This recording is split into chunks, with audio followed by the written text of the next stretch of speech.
Hello, everybody. Facebook world, how are you tonight? This is Momma Monday, and it's Monday, November 26th, 2018. I hope you had an amazing, thankful Thanksgiving. Thankful Thanksgiving.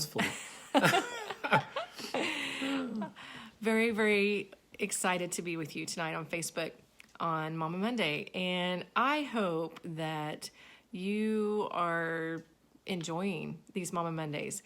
They were a little bit of a brainchild that I woke up with one day, and I just hope that they can be a blessing to you somehow. Tonight we are here. I'm here with a very special guest. This is the guy. This is why I'm a mama, that I have a special guest who's my hubby. This is my husband, Lorenzo. And if you don't know who I am, I'm Jennifer. We are a mom and dad of 13 amazing people. And we do some church things. We do some health and wellness things. But mostly we're the mom and dad of these pretty cool people. And they are truly the best thing we've ever got to do. In fact, hello, Eris. Oh my goodness. How are you? Oh my goodness. I played the piano for her when I was 21. She's a doll. Oh my. So anyway, we do some of these different things. I think I said biggest thing is, of course, our kiddos. I read a book one time where there was comments on the side by parents that talked about some of their experiences with their own children. And one woman there was a mom of 8. And I remember her quote, for some reason, stuck in my mind all this time. And I read that book in my 20s. But that quote said, if we ever do anything worthwhile, just blame it on the children. And that's exactly, now looking back, that's exactly how I feel. I'm so glad to hear that, Eris. Oh, bless your heart. I'm so happy to see you and say hi to you.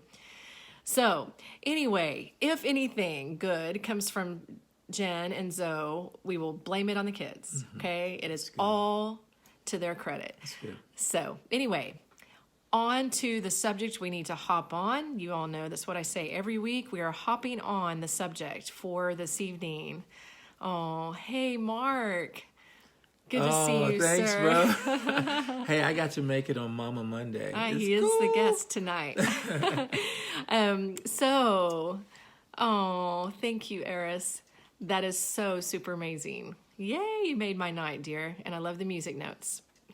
So the subject for tonight is the 3 circles, okay? Dun da da da. Hello, Miss Connie. This is a little insight into how we run the Dunford tribe, okay? We have done this for many, many, many years, since Hannah, our oldest, was a little girl.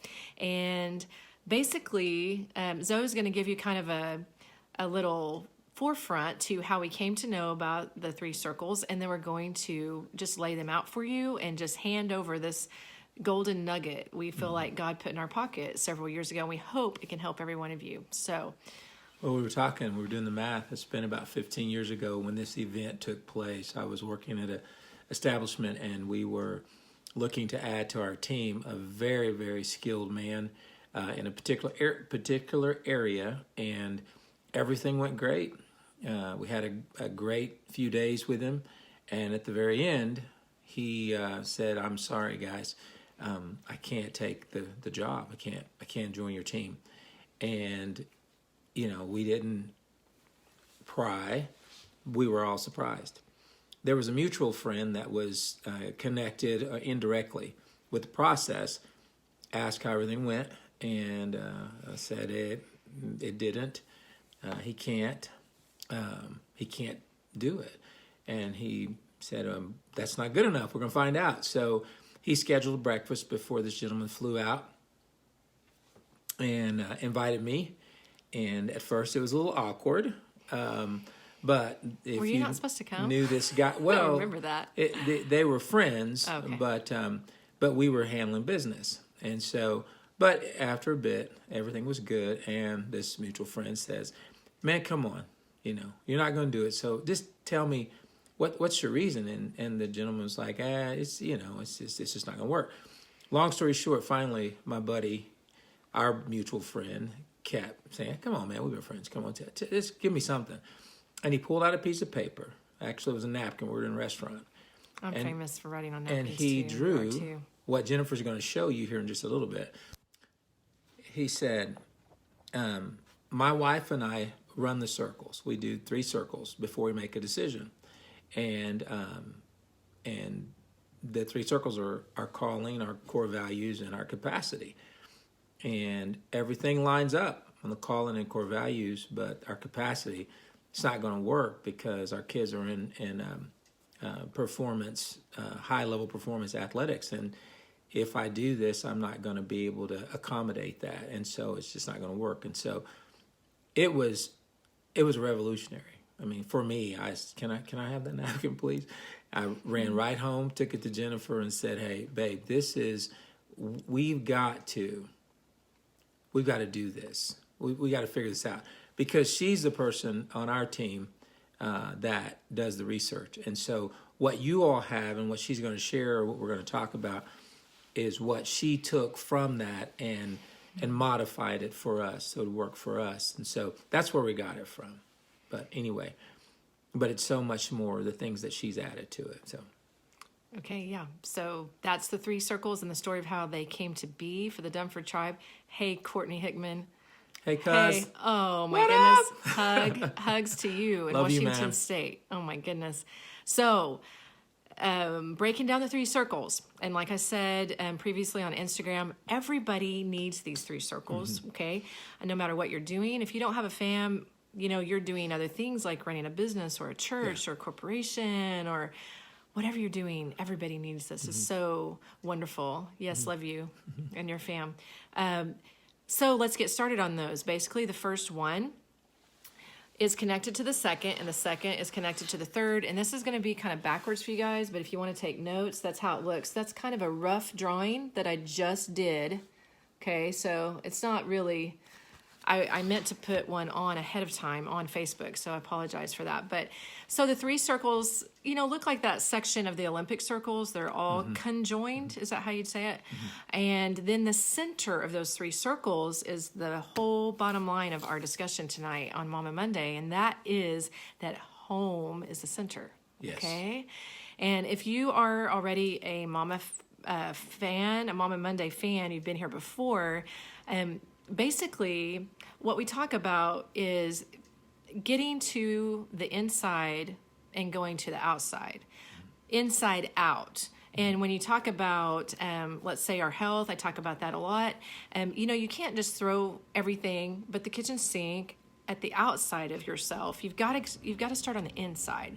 You got to go inside out. I talk about that with my business group of a couple thousand people. That's a really important concept that I want to say over and over and over. You can't just do it from the outside.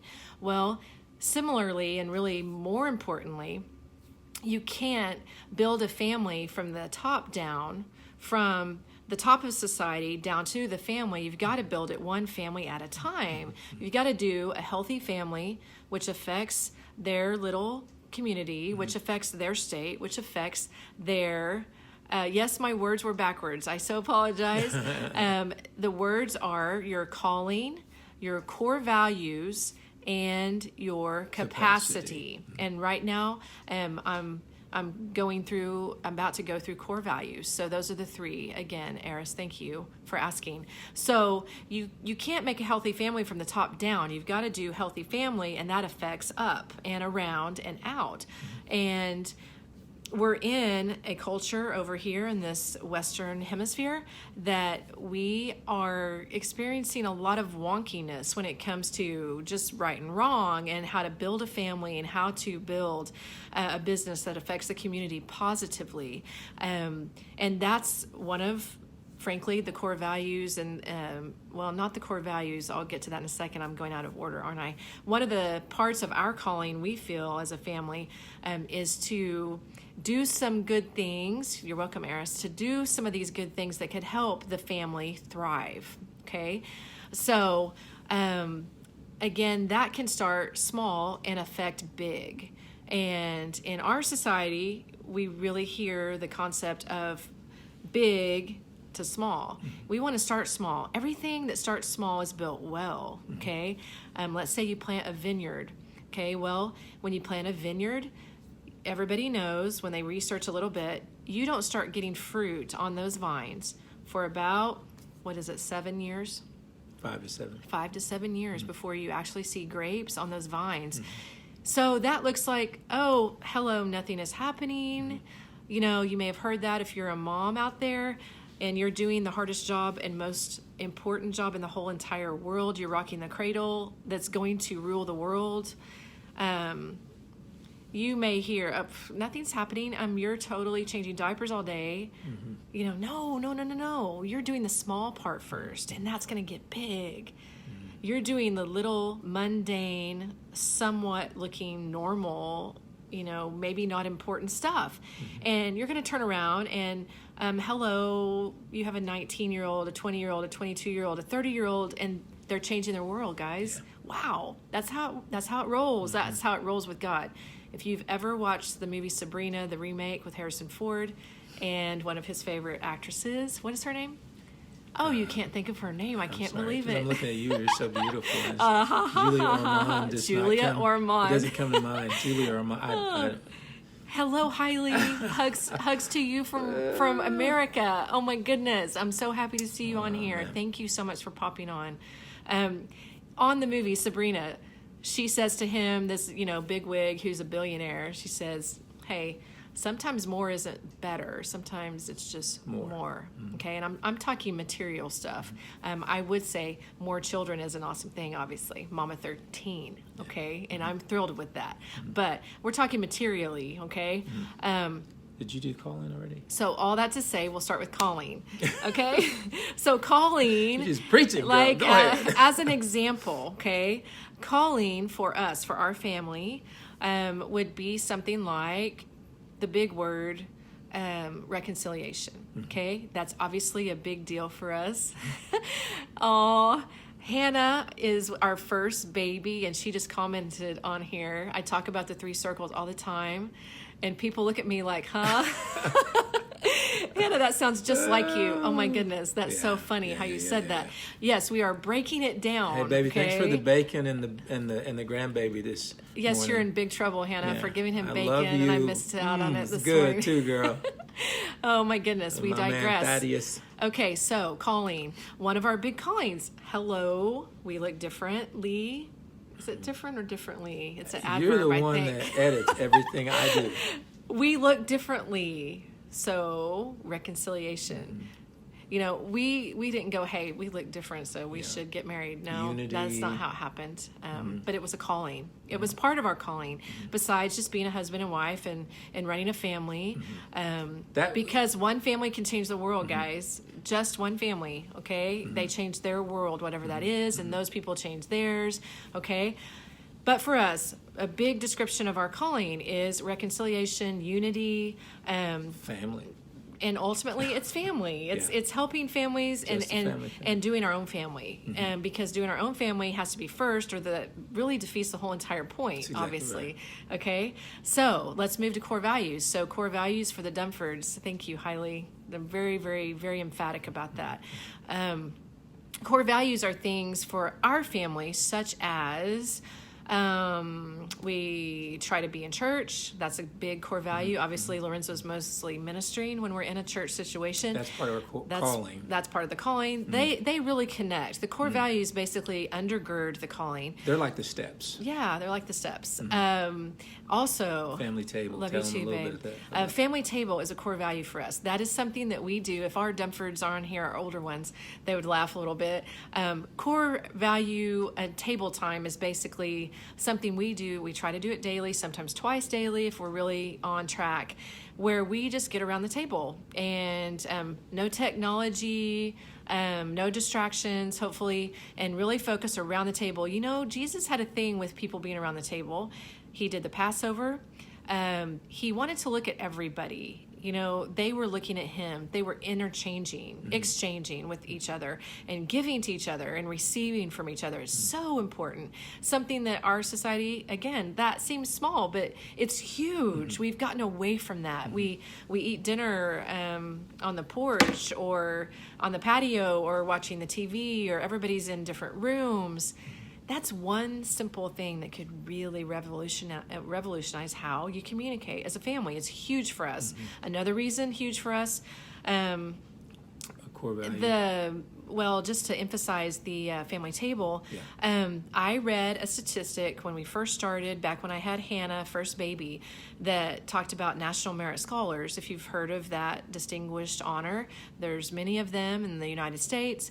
One of the things that they noticed when they assessed the family life and the background of the people that won the National Merit Scholar was not really anything about their family table, the best but most rabbit-trailed part of the day. Okay, don't rabbit trail. No, she said, I miss it. Oh, good. We miss you being at family table too, babe. You're getting to start your own family table. That's really cool. Hannah's married and starting her own family table. But one of the stats about the National Merit Scholars was not where they came from, wasn't their ethnic background, it wasn't their schooling, it wasn't even whether they were homeschooled or public schooled or any of that. It was something you would be surprised by. Something they all had in common was that they ate dinner around the table in the evening. Yeah. Okay? That's a huge thing. I know it seems small, but I just want to put that bug in your ear. If you're running a family tonight and you are in the middle of just all the stuff, that is a huge thing. Think about this, family table, very, very important. That's a core value for us. Homeschooling is a big core value for us. It's not for everybody, Music. but it's been great for us. Music is a big core value. Entrepreneurial mindset is huge for us. Food, the whole way we do a lot of that. The way we do food. We like to grow our stuff. And he's thinking of all the core values. He's just got I'm sorry. it all I'm laid sorry. out. No, that's good. I actually forgot about a couple of those on Instagram. So anyway, you can look at your core values, get that written down for yourself. And then third circle, guys, it's the biggie. It's the biggie. It's the one that if it's out of whack, it puts strain on everything. Basically, the third circle being capacity is the place where rubber meets the road, okay? It's where you decide yay or nay on a decision for your family, okay? And it's also the place you're going to see flags. The important part is that when you see the flag, you notice that you're watching for it. When you see a flag in capacity, a lot of times that is when you need to say, okay, hold the phone. We need to do some more talking. We need to go do some assessing of what we're doing here. Who's going to get upset? We need to stop.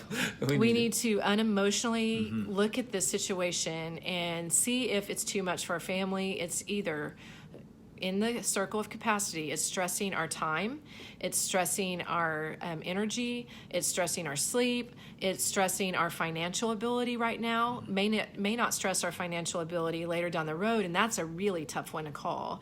A lot of times we stress our finances unnecessarily when all we have to do is go, wait a second, we can't do this now. We don't have to go around saying we're broke. We don't have to whine and cry about it. We can just say, okay, you know what?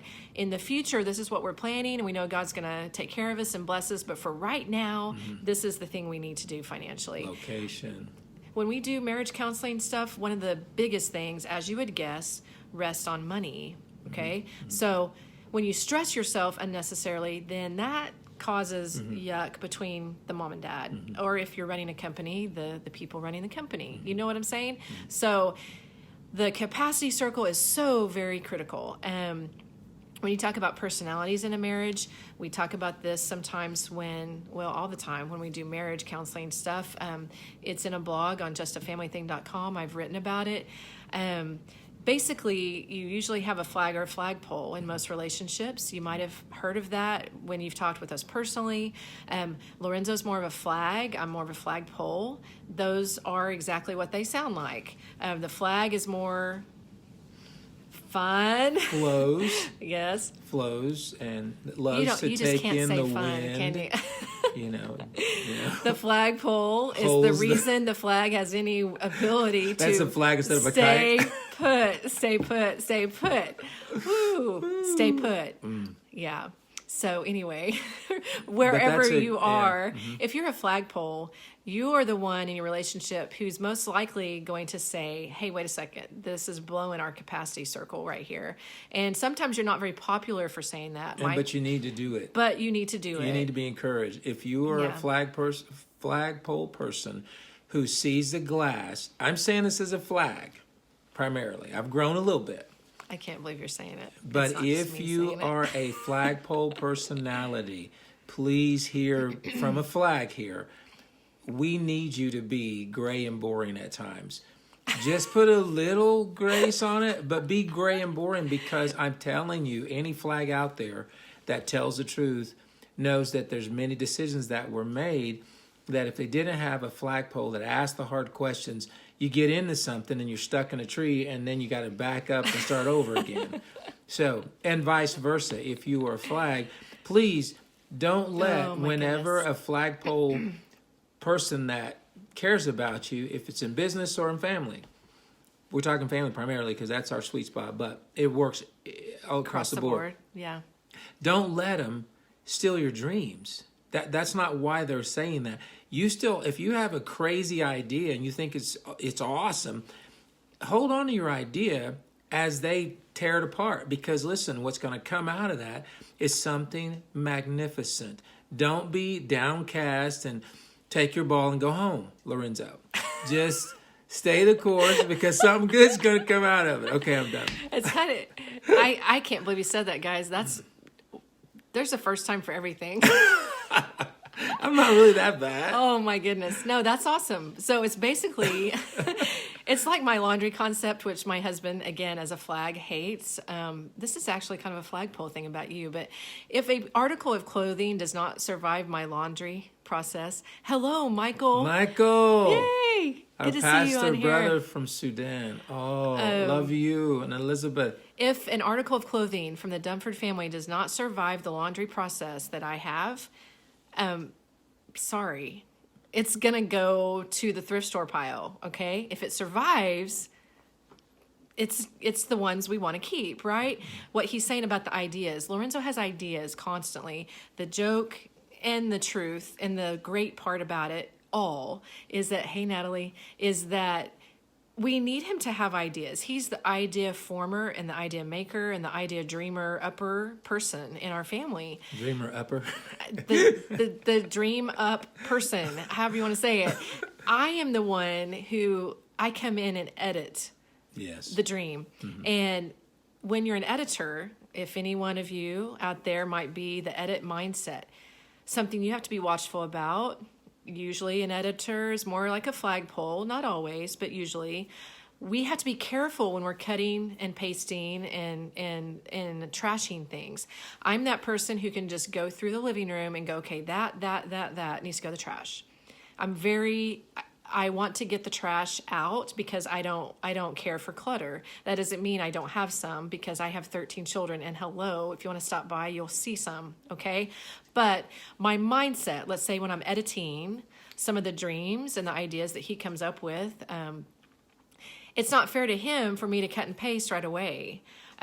What he needs initially is, okay, probably the hardest thing I've learned in 23 years, and I don't think we digress because we're talking about the capacity circle, okay? Go to the first of the video if you missed about all three of the circles we're talking about. But the capacity circle is, can we do this thing? Can we make this decision? Do we have the time, the money? Do we have the hardware? The hardware? Do we have the stuff to actually do this and it not stress and strain our family or our business or whatever? As a flagpole person, as an editor type mindset, you can just come in and go, oh, well, we should take this out and we should do this and we should not do that. And well, we don't have the time for that and we don't have the money for that. Blah, blah, blah, blah, blah, blah, blah. So all those things are good and you need to be able to say them. But as a very wise woman told me, who was at that time married about 25 years, and I was married about 1 or 2, she said, Jennifer, all you got to do is let him think everything is his idea. I thought that was great advice. Of course, I had no idea what he was talking about then. I was 23 years old and just now at that point clicking up the roller coaster. Holy cow, didn't know, right? Because right back then, it's like the Frozen movie. You think you finish each other's sandwiches and sentences, right? If you're a parent, you know what I'm quoting there from Frozen. So once you've put 20 plus years in, you don't have any grace for that anymore. Truthfully, you don't. You have the glaringly obvious in front of you that doesn't have any frosting on it, doesn't have any bows and ribbons anymore. It's gut level. This thing that's happening, I don't like it. And he, conversely, this thing that's happening with you, I don't like it. Well, yeah, that's true. And it's kind of like what we tell our kids, liking something is not necessarily a prerequisite to understanding that you still need to do it. Okay. You still need to do the hard stuff, and you can do it. You can do it. So capacity circle, basically it is the judge and jury of whether you can make a decision fly for your family. Good night, Eris. Blessings to you. So it basically helps you know, yes, this is a yay, this is a nay. Okay. And it's so critical. One of the things that you didn't finish when you were saying, when you're the editor or editress, or however you want to say it, when you're dealing with an idea, one of the things that you do very well now with me is now. When she makes the statement that means as of the past 2 years. You let them think it's their idea. That's actually positive. What she basically does is she'll say, okay, and she'll ask questions that are not, what do you call it? Inflammatory? Inflammatory. She'll ask questions. That's the goal. Because here's the deal. If you're a person that has ideas, you have them all the time. And so often, if you're in a situation that's not toxic, you figure out that, oh, I don't know, that was a crazy idea. So the person who's the editor, all they have to do is just wait a little bit and then ask some good questions so that we can get to a decision. But capacity that's where that happens. Yes, it's the deal breaker. If capacity doesn't fly, then the decision is going to the trash. It's maybe in the save for later category, as we have on the Amazon cart, okay? Maybe save for later, but most likely trash, okay? Hello, Corey. Hey, the three circles, yay. yes. So if you're just not joining, or if you're towards the end of the video here, we basically talked about our calling, our core values, and our capacity is basically an insight into a little secret Dumford thing that we've been doing for many, many, many years.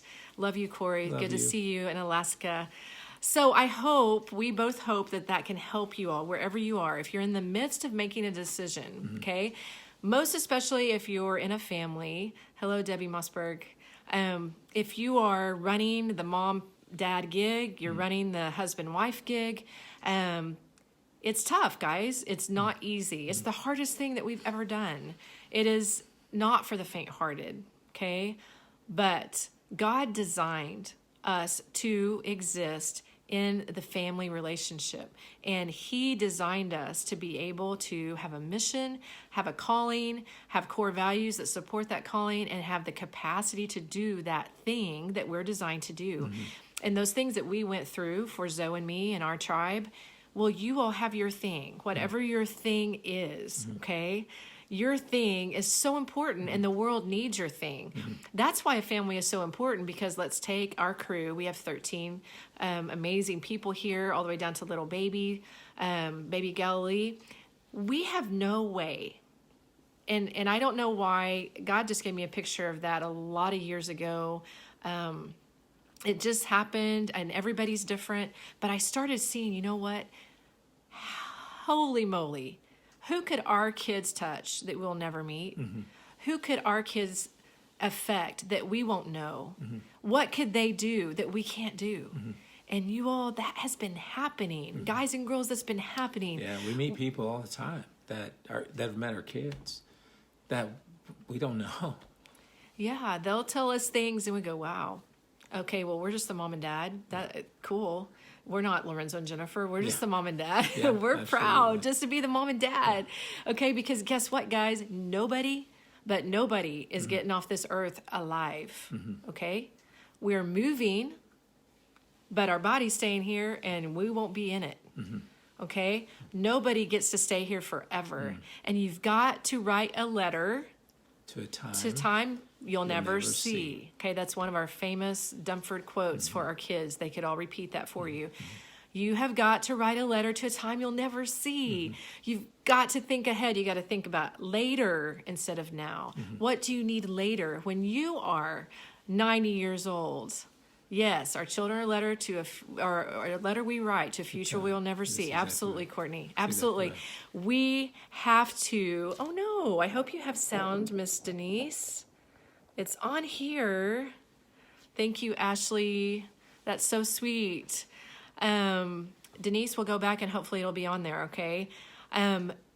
When you're a 90-year-old or a 100-year-old, and you just are in maybe a travel trailer or you're in a little small house with one bedroom and your grandfather clock, what do you really care about then? When you're in the sunset of your life, what will matter to you? It won't be what kind of vehicle you have. It won't be the kind of house you have. It will not necessarily mean you don't have a boss house, but I'm just saying it won't be that stuff and you won't get to cart it along with you.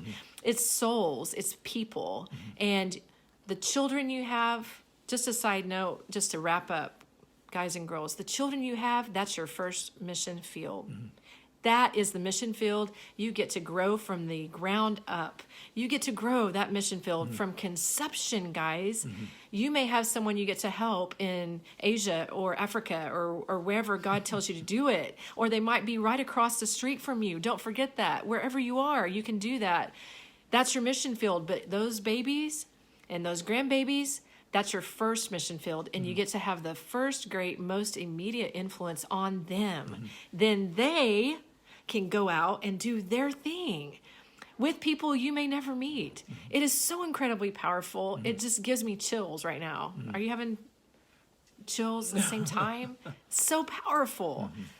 I didn't mean to go that much on that, but it's so big, guys. Well, I know you're getting ready to wrap up, Yes. but I want to say, if you don't have a family, if you're young, I've seen several of our young friends joining. Listen, the calling, the core of it, if you can do this at a young age, Oh, definitely. when you get ready to make a decision, would have a heads listen, up. When you get ready to make a decision, just ask those questions, run the circles.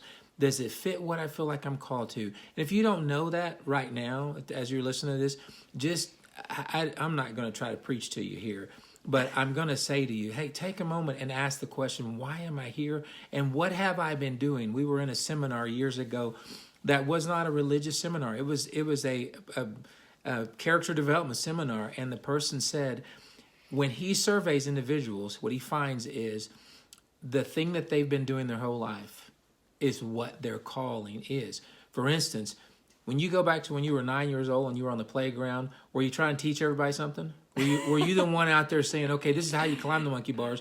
Or were you the one out there chasing butterflies? I was chasing butterflies. I've been doing it my whole life, okay? So ask the question, hey, what have Nathan. I been doing? And what is it that calls to me? And then from there, establish some core values. What are some things that I'm just not going to be okay without? And capacity. I don't care how old you are. You can start now. And if you don't have kids at home and you're listening to us and you're going, man, I wish I would have done that. Hey, Just start now. now, Start. now, live in the now. It's okay. Yeah. Because I'm telling you, the moment you get it, you will start seeing results. Yes. You will start seeing results. One of my favorite scriptures that I can't actually tell you where it is right now is the Old Testament area that talks about he restores the years that the cankerworm has eaten.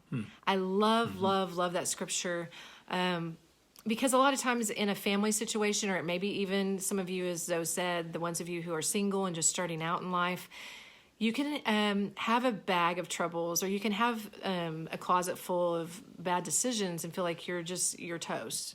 And that's not true. That's not how God works. That's absolutely not how he works. got mercies that are new every morning. He restores the years the cankerworm has eaten.